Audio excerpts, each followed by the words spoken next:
Welcome to the Shadow and the Fleur de Lis.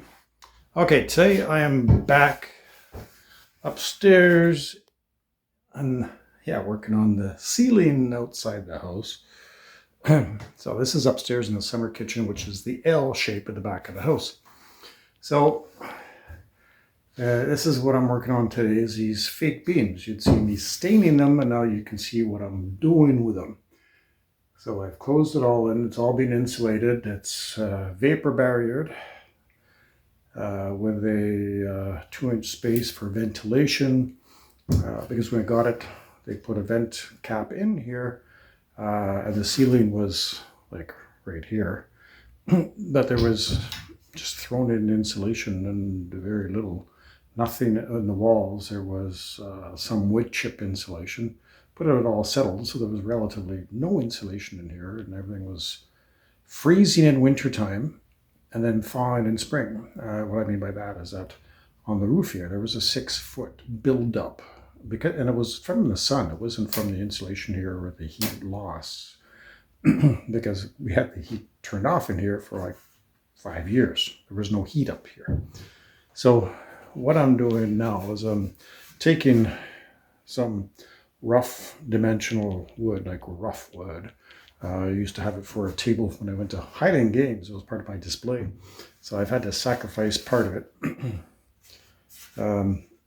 because I want the old look, which is rough cut lumber. So I'm working on the window right now, window tray. So this will be sort of hiding things in there. But I'm recycling old wood in this house too. And I do have one beam that I got from the attic in here, which is this piece of wood. You can see it's nicely cut and it's rounded. But when you look on it, it's got cut nails in it. So these are, you look at them, they're not square, they're rectangular because they are cut with a machine. And so this beam that I'm holding will become another beam in the house, but it'll be, just see where I can line it up. You can see where I'm making this fake beam here lined up, so when it carries on to the corner, this will be here on the wall, and then I'll put a flat plank out, and then we'll have an actual shelf with the beam.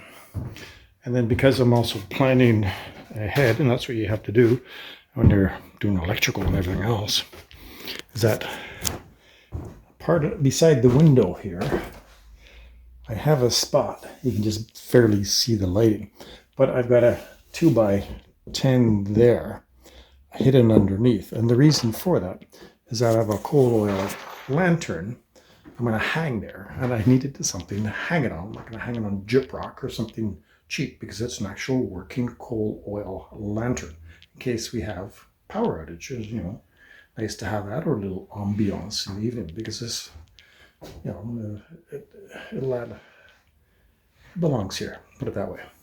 So anyways, that's where I'll be putting the coal oil lantern, and that's why there's a hidden 2x10 under there. But you know, the framing here, and actually that wood that I'm putting beside it, that was part of the framing of the old window that was here, which wasn't hanging on to anything when we took the old window out. Even the contractor, and he's French, was saying WTF. And Kathleen was laughing because she's heard me saying that for the last 7 years working on this house. It's like, why is this standing? Why did this not fall? Because people come in and just cut things and don't realize what the construction is, because they're used to new construction. They're not used to what the old construction is, which is considerably different. And you have to understand and research old construction in order to be able to work on it. Because if you come in thinking, oh, it's a 2x3 wall, I'll just cut it. No, you just cut a 1x6 tongue and groove wall, and there's no support on it. Or you're putting electrical, and that's why you see on the other side where I showed you the one wire, that's only a 3-foot wire. It had like 27 screws and nails into it, because the contractors had no idea. They come along and go boom, zoop, zoop, bang, bang, bang, bang. They don't look on the other side. Plus, they can't see on the side, but they don't know the construction. So you have to know what you're doing. And I'm not pretending that I know what I'm doing. I'm still in the learning process, and I learn something every day about this house and about construction.